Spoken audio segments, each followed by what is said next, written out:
João capítulo 13, verso 1, a Bíblia do meu iPad, nova versão internacional, diz assim, verso 1.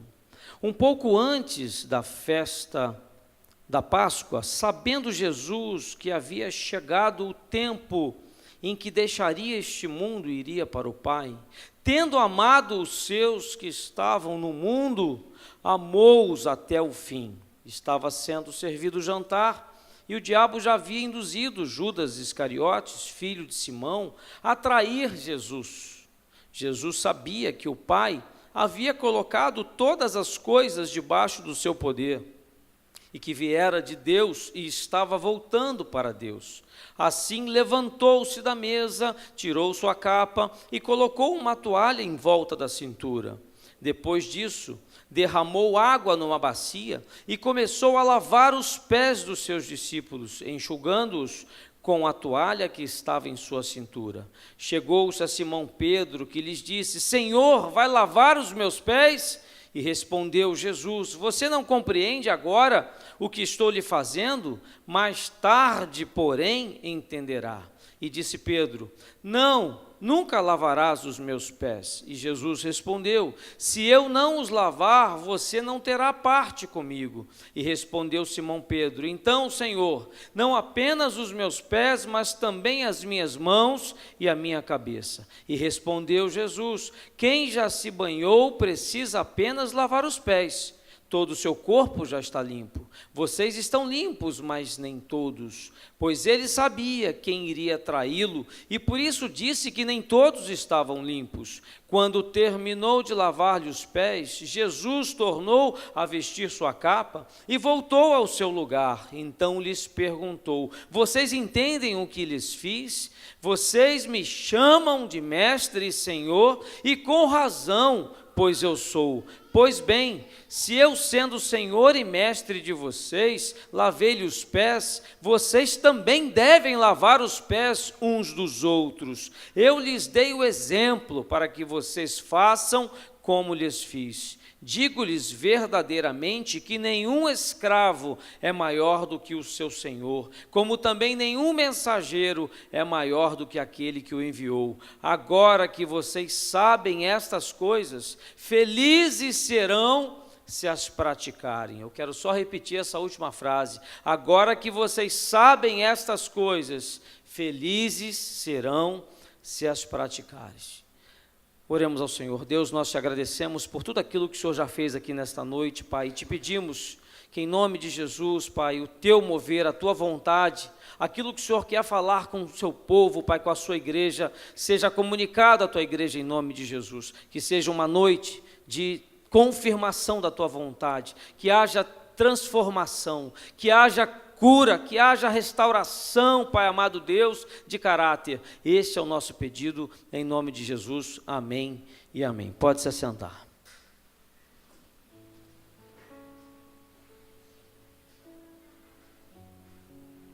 Há coisas que jamais esquecemos, há coisas que acontecem na nossa vida que marcam a nossa existência, mas com tamanha intensidade que às vezes basta um cheiro de um perfume ou de alguma flor ou de alguma coisa, basta uma simples cor ou qualquer similaridade com algo já acontecido para que coisas do passado elas voltem à nossa frente, voltem à nossa mente, mas com tanta intensidade que parece que nós estamos vivendo aquele momento do passado. Pelo menos comigo é assim. Geralmente são palavras ditas, né, talvez também gestos, né, atitudes boas talvez, ou também ruins, mas que tocam, né, as nossas emoções, que tocam o nosso coração e nos faz relembrar algo que aconteceu no passado, algo importante ou doloroso. E eu creio que na vida aqui do apóstolo João também foi assim. Ver uma bacia, olhar para uma toalha, sempre iria lhe reportar a esse momento, ao dia em que o Senhor Jesus, ou seja, o Senhor do universo, ele se curvou aos seus pés. Um homem pecador, um homem indigno, e o lavou. Mas a chave para entender aquilo que Jesus fez vai além desse gesto, e é sobre isso que eu gostaria de meditar com você e pedir que Deus possa, através desse gesto, falar com a sua vida, falar com aquilo que eu tenho percebido e tenho sido colocado diante de uma vontade do Senhor a falar com a tua igreja. Eu creio que aqui, nesta última oportunidade de Jesus, esta era a última oportunidade de Jesus de ensinar algo, de deixar marcado algo na vida da humanidade. E ele, não só dos seus discípulos, né? Algo de valor. E ele decidiu o quê? Ele decidiu ensinar o que eu entendo ser a verdadeira comunhão, a verdadeira unidade. E quando a gente fala de comunhão, quando a gente fala de unidade, a gente fala, não é só de comunhão na igreja, não é só de unidade ministerial, mas eu falo também de uma comunhão, de uma unidade com a sua família. Eu não preciso citar aqui, mas todo mundo conhece alguém que nesse momento está vivendo um problema na sua casa, uma separação, um distanciamento, uma desistência talvez da sua família. São grandes os números, as estatísticas atuais. Mas como nós podemos ter, primeiramente com Jesus, uma comunhão, né? Eu primeiro prefiro me focar aqui na unidade, na comunhão, na ligação que eu preciso primeiramente ter com Jesus, porque se eu não tenho intimidade com Ele, dificilmente eu vou conseguir ter intimidade com a minha esposa, né? Se um homem não tem Jesus no seu coração, eu acho que dificilmente num tempo de hoje ele vai conseguir perseverar e vencer as lutas e continuar fiel à sua esposa, né? E da mesma forma eu falo dos filhos para com os pais. É tanta diferença, é tanta coisa nova, né? É tanta informação que se nós não conseguirmos nos ligar no Senhor Jesus, nós vamos apenas viver uma vida, um dia a dia muito comum, né? Quinta-feira agora o pastor Renato, ele citou uma palavra em que ele falava que o lar, que a família, que a casa, nos dias atuais, muitas das vezes, é o local onde as pessoas apenas passam. Elas vão para o trabalho, voltam para casa, vão para a faculdade e passam. Mas não há relacionamento, não há unidade, não há comunhão, não há amor, não há serviço. Camarada, o homem, ele trabalha demais, muitas das vezes faz hora extra, né? Tem o segundo expediente, né? Tem as suas formas de tentar aumentar a sua rentabilidade, mas chega cansado, chega muitas das vezes perturbado com tanto problema, com uma gerência, com um coordenador, com uma meta, né? Muitos jovens hoje fazem a faculdade, fazem o curso pré-vestibular, se preparam para o mercado de trabalho, estão tão corridos, mais a internet, mais o Facebook, mais o WhatsApp, é tanta coisa que passa pela casa, oi, pá, vai para o quarto. É assim que a gente tem visto os dias da família, né? Muitas das vezes o marido chega cansado, vai lá, liga a televisão, a mulher na cozinha e o marido na televisão, né? Quando não, o homem no computador ou a mulher no computador. Meu Deus! Mas nesta noite eu senti do Senhor Jesus falar sobre comunhão e como podemos ter primeiramente comunhão com Jesus, para depois nós falarmos sobre a comunhão uns com os outros, que essa eu acho que está bem lá embaixo, né? Não temos tempo para nada, temos só tempo para os nossos afazeres, né? Para as nossas preocupações, para a nossa agenda, e acabamos nos esfriando uns com os outros. E isso também acontece com a igreja, acontece também com a liderança, acontece também com os ministérios, né? Estamos tão ativamente ligados que a comunhão, a unidade, aquele momento de confraternização, de sorriso, de abraço, muitas das vezes fica só para o final de ano. Mas que bom que o final de ano está chegando, né? Então sei que haverá aqui algumas confraternizações, mas eu digo sobre a confraternização no dia a dia, né, do ministério, da casa do Senhor, na convivência. Estou vendo aqui Mateus aqui, eu já estou lembrando de umas 4 coisas que eu tenho que cobrar para ele aqui do Vida Vídeo, né? E eu não posso ser movido, né, motivado somente pelas coisas que eu tenho a fazer, mas sim pela necessidade de ter comunhão com meu irmão, de abraçá-lo, de por que não beijá-lo, por que não perguntar como ele está e como vão as coisas, e se ele precisa de mim para alguma coisa. E é assim exatamente. É assim que a gente vive na nossa casa, é assim que a gente vive no nosso trabalho, é assim que a gente vive na igreja, é assim que a gente tem vivido. Mas o que fez aqui, Jesus, ele demonstrou isto em toda a sua obra, mas ele representou aqui uma fórmula gráfica talvez para os seus discípulos. E que em nome de Jesus isso também represente para as nossas vidas. E quais são os elementos que eu vi aqui, que eu entendi na meditação que fiz pela madrugada, pela semana, sobre esta comunhão? Primeiro, amor. Mas não o amor que dizemos ter, mas um amor prático. Verso 1 diz assim: um pouco antes da festa da Páscoa, sabendo Jesus que havia chegado o tempo em que deixaria este mundo e iria para o Pai, tendo amado os seus que estavam no mundo, ele os amou até o fim. O primeiro elemento que eu falo, que eu cito aqui nesta noite é o amor, ou seja, não há uma verdadeira comunhão, não há uma verdadeira unidade sem amor. E comunhão é fruto da expressão prática do amor.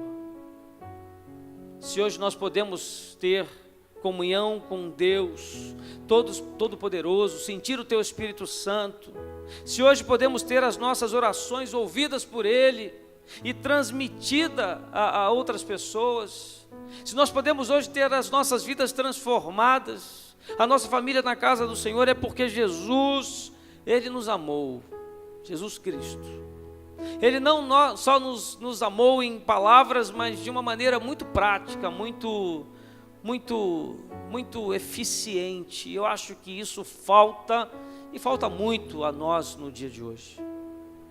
Falta a você, maridão, mostrar coisas mais práticas talvez, né? Coisas novas.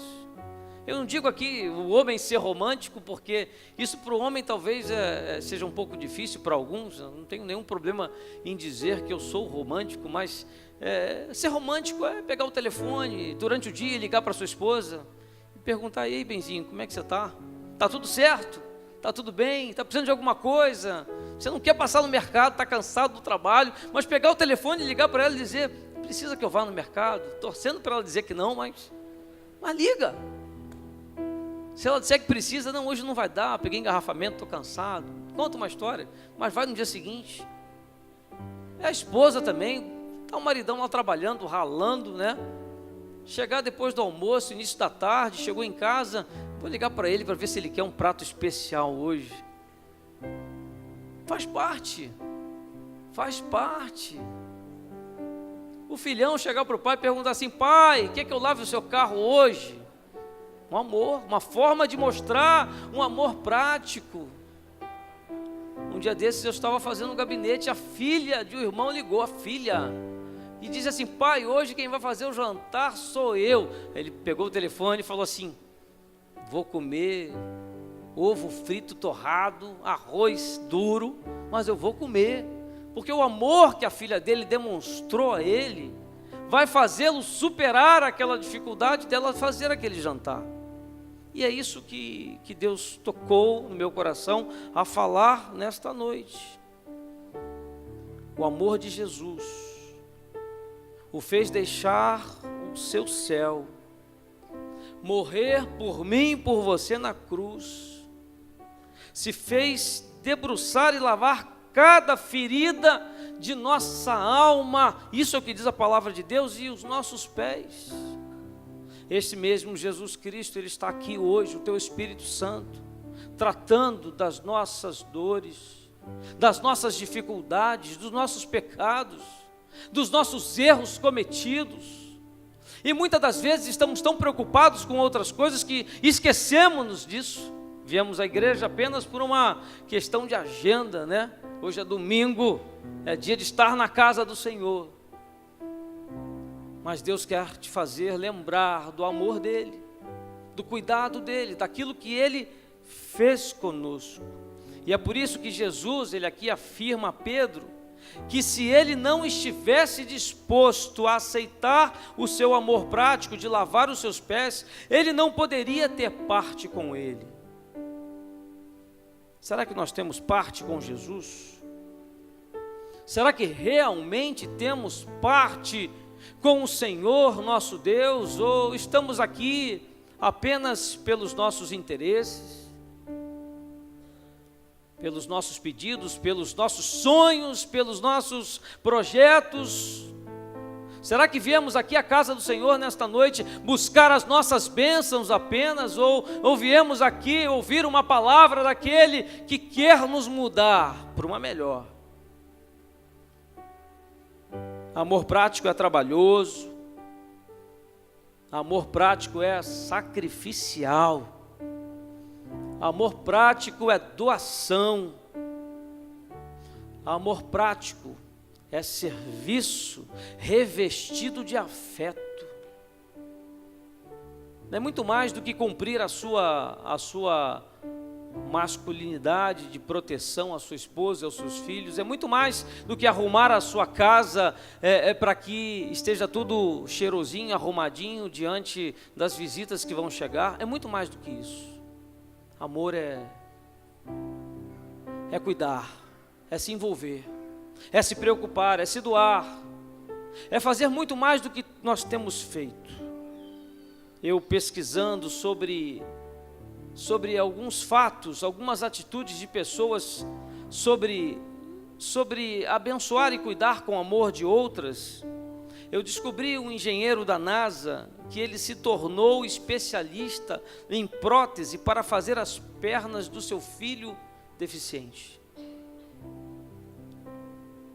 E lá no Facebook, não deu tempo de pegar, eu entrei no Facebook desse homem e eu vi dezenas de fotos, centenas talvez, de um pai curtindo a vida do seu filho, mesmo ele sendo deficiente, mas ele encontrou um caminho para prestar ao seu filho uma vida melhor, abundante, de maior qualidade de vida.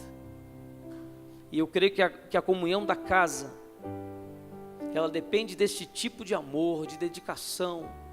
Ou seja, você descobrir uma forma de fazer com que o seu cônjuge viva melhor, você descobrir uma forma de fazer com que os seus filhos tenham uma melhor qualidade de vida. E eu não estou falando aqui de dinheiro, de recursos, mas eu estou falando de cuidado, de tempo com qualidade.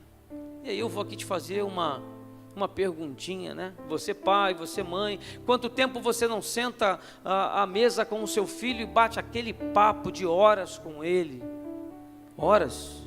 Nós não temos mais horas para conversar. Nosso tempo é muito rápido. Nem sentamos à mesa juntos muitas das vezes para se alimentar, porque cada um tem a sua hora, mas precisa ter um dia, precisa ter uma hora na semana que a família precisa estar juntas. Eu creio que há algo de sobrenatural sobre a mesa de uma família. Eu creio que nós, quando sentamos para nos alimentar de algum alimento que seja, não é só o alimento ali que será o fruto do alimento, não, é o tempo, é a dedicação, é a conversa, é muitas das vezes numa mesa em que nós descobrimos o problema do nosso cônjuge, do nosso filho, e podemos assim buscar ajuda. Isso é sério. Ouve aí, maridos, preste atenção aí, esposas, se liga aí, filhos. A comunhão com Jesus depende de uma oferta de amor. Essa oferta de amor, eu creio que seja você. A comunhão depende de aceitar a oferta de amor, ou seja, muitas das vezes precisamos também aceitar. Eu vejo também, por um lado, algumas pessoas querendo fazer alguma coisa a mais, querendo progredir, querendo melhorar a situação da casa e da família, mas muitas das vezes o outro não permite. Mas que em nome de Jesus, nesta noite, haja haja o pedido de perdão, mas haja também o aceitar deste perdão. Essa é a minha oração. Um outro elemento que eu entendi e vi aqui, importante da gente observar, é a humildade. Olha o que diz aqui o verso 3, Jesus sabia que o Pai havia colocado todas as coisas debaixo do seu poder, ele tinha ciência disso, e que viera de Deus e estava voltando para Deus. Assim ele levantou-se da mesa, tirou sua capa e colocou uma toalha em volta da cintura, e depois disso derramou água numa bacia e começou a lavar os pés dos seus discípulos. Jesus nos deu aqui uma lição de humildade, depois enxugando-os com a toalha que estava em sua cintura. E é interessante aqui notar que o apóstolo faz questão de enfatizar que Jesus sabia quem ele era. Ele tinha ciência, ele sabia qual era a sua posição, ele era quem? O Senhor do universo. Mas mesmo assim, ele outra vez se humilhou, assumiu a posição de servo, ou seja, sem humildade não há como ter comunhão. Está faltando isso nas casas, nos relacionamentos, está faltando humildade na igreja. Meu Deus,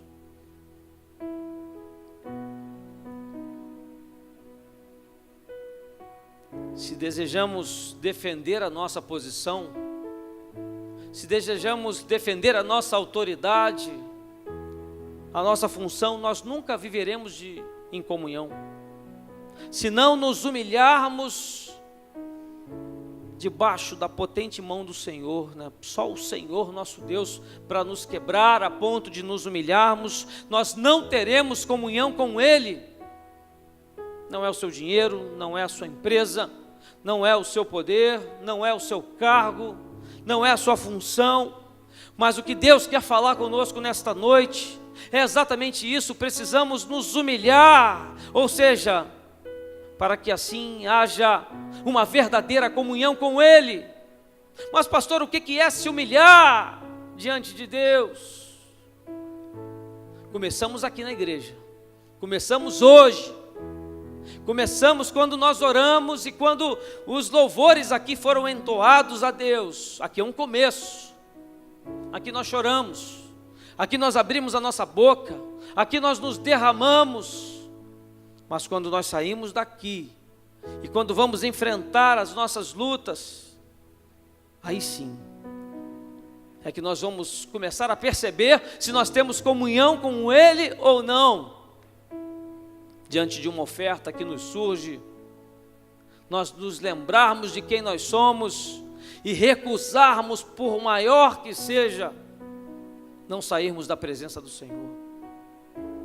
Um dia desses, conversando com o irmão, um prestador de serviços, algo errado foi lhe proposto, mas era algo grandioso demais para a realidade dele, e ele teria numa prestação de serviços um lucro aproximado de uns 50 mil reais, e ele falou: vou comprar o meu carro, vou fazer a minha obra. Eu falei: calma que você não vai conseguir fazer tudo isso não, com esse dinheiro aí não, mas uma coisa eu te digo, se não é certo, se você não recebeu do Senhor uma direção, se não há paz, não faça.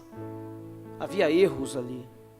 Ele recusou, ele lamentou, ele passou alguns meses aguardando uma outra proposta, um outro pedido chegar e ser aprovado. E acreditem, esse novo serviço chegou a quase ao dobro daquilo que aquela oferta indigna deixaria de lucro para ele. Ou seja, a bênção chegou no tempo de Deus, e ele teve que reconhecer isso e colocar-se diante do Senhor e lembrar da comunhão que ele tinha com Ele e ser humilde de ouvir a voz e um conselho de um jovem pastor. Se não abrirmos mão de nós mesmos, das nossas coisas, dos nossos projetos, daquilo que achamos, nunca nós iremos amar da forma que o Senhor quer que nós realmente amemos. Eu creio que o importante aqui nesta noite, ao ouvir esta palavra, é que você chegue à conclusão que o mais importante não é quem você é, ou seja, não é quem nós somos, mas o que Deus deseja que nós sejamos, ou seja, aquilo que nós seremos. Eu creio que há muitos homens e mulheres de Deus aqui a serem usados por Ele. Eu creio que há pastores aqui que por algum motivo tiveram a sua história interrompida, mas que há pastores em nosso meio, há mulheres intercessoras, há diáconos aqui, há líderes. É assim que eu vejo a igreja, porque essa é a vontade de Deus para nós. Olhe para a sua casa, observe as suas atitudes, os seus últimos gestos diante da sua família, as suas falas, e comece a perguntar: Deus, como é que eu posso me despojar de mim mesmo? Como é que eu posso começar a vestir esta toalha e lavar os pés daqueles que eu amo? Será que a gente tem cumprido isso? Eu tiro por mim mesmo.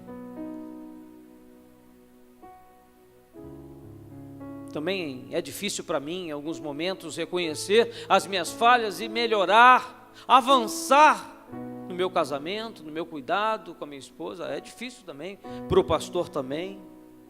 Mas ao meditar aqui esta palavra, eu entendia e sentia o Espírito Santo de Deus falando assim comigo: não espere mais, faça. Não espere mais, porque é tempo de humildade. E creiam vocês, uma breve mudançazinha em algo que eu precisava fazer. Eu posso falar porque ela não está aqui agora, ela veio de manhã, senão ela vai puxar minha orelha. Uma breve mudançazinha, algo pequeno que eu fiz, eu já vi uma resposta, eu já vi uma mudança no semblante, eu já vi um sorriso, eu já vi ela me perguntando: e aí, o que a gente vai fazer? O que você quer comer? Olha aí, olha o segredo aí. Não espere mais. É tempo de humildade, é tempo de tratar o coração. Eu entendo que todos nós aqui temos uma história, e a maioria de nós é uma história triste, uma história negativa, uma história de problemas, uma história de luta, uma história de feridas, e isso vai nos envolvendo com durezas, com percepções indevidas, com achismos e com traumas, por que não dizer?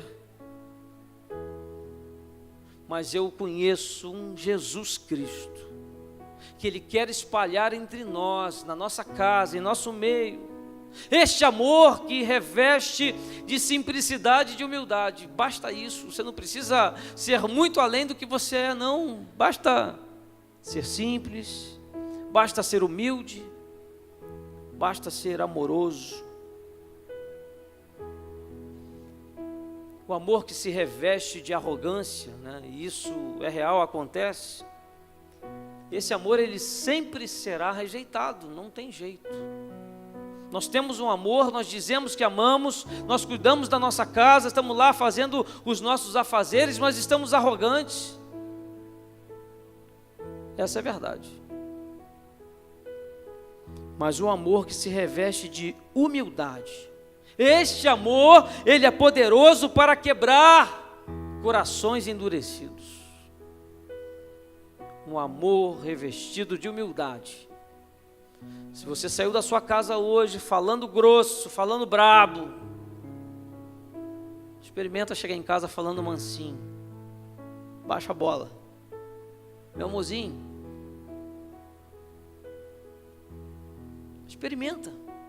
Talvez de primeira, depois de tanto tempo sendo grosso, talvez não surja efeito, mas no segundo, no terceiro, com certeza algo de Deus vai acontecer na sua casa.